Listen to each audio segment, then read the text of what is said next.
Donc, contrairement à ce qu'on dit, ce ne sont pas les entreprises, ce ne sont pas les gouvernements, etc., qui font des atteintes à nos libertés, c'est nous-mêmes qui sommes toujours prêts à diminuer notre liberté. Et on échange toujours notre liberté contre deux choses qui nous paraissent, à beaucoup d'entre nous en tout cas, supérieures à la liberté. Ces deux choses, c'est premièrement le confort et deuxièmement la sécurité. On est prêt à donner beaucoup de liberté, beaucoup de notre liberté pour obtenir ces deux choses, un peu plus de confort, un peu plus de sécurité. Et l'exemple que j'ai en tête, et la chose qui nous menace absolument tous, c'est ce qu'on appelle le fameux Internet des objets. L'Internet des objets, c'est donc cet Internet du futur, mais du futur immédiat, dans lequel les objets vont parler entre eux, vont communiquer des informations entre eux, qui bien entendu ont une valeur marchande. Alors, il y a deux exemples que je voudrais donner. Le premier, c'est un exemple très simple, c'est ce qui va se passer dans les mois peut-être, en tout cas dans les années qui arrivent, c'est je vais acheter mon litre de lait, je mets mon lait dans le frigo, et à mesure que ma consommation de lait augmente, il n'en reste plus beaucoup.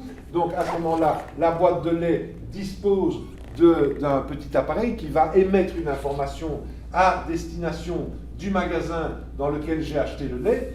Et ce magasin va lui-même m'envoyer une information quand je passe tout près en voiture, sur mon téléphone ou sur l'appareil portable que j'ai, en me disant « N'oubliez pas que vous n'avez plus de lait, ça tombe bien parce que votre lait préféré, comme par hasard, est à 10% de réduction. » Donc ça, c'est une chose qu'on pourrait ne pas trouver très dangereuse, mais il y a une autre chose qui arrive, et je trouve ça effrayant, qu'elle ait déjà lieu à Montréal, par exemple. À Montréal, il y a des assureurs qui sont en train de dire à des consommateurs, voilà, si vous êtes d'accord de nous envoyer votre comportement routier, eh bien, nous pouvons vous donner une réduction sur votre prime d'assurance.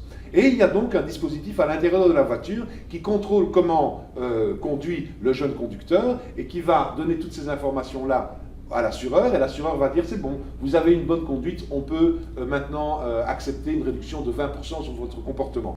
Et la chose qui va arriver, évidemment, qu'avait déjà annoncé Jacques Attali il y a un certain temps, c'est ce qui va se passer avec les assurances vie.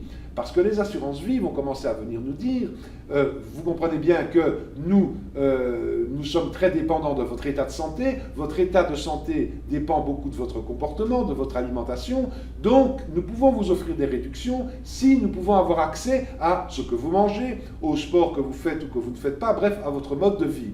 Donc acceptez de nous faire envoyer par l'Internet des objets toutes ces informations et nous allons moduler les primes d'assurance. Et beaucoup de gens sont prêts à faire ça, encore une fois, parce que c'est un peu plus de confort, un peu plus de sécurité pour un peu moins de liberté chaque fois.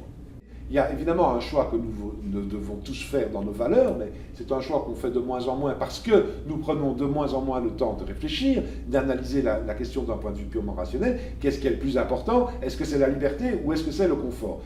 Et je dois dire que quand on prend des animaux, par exemple des mammifères, on l'a déjà vu souvent, quand ils sont placés en cage pendant des années de leur vie, et puis on ouvre la cage et on leur permet de sortir, ils ne sortent pas. Ils ne sortent pas. Et pourquoi ils ne sortent pas? Pour les deux raisons que je disais tout à l'heure. Parce qu'ils aiment leur confort et parce qu'ils ont peur de ce qui se passe à l'extérieur. Donc c'est encore une fois la recherche du confort et la question de la sécurité.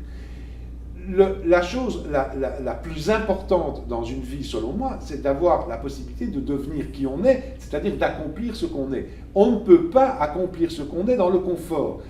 D'ailleurs, le siège confortable, c'est un siège duquel on n'a pas envie de sortir.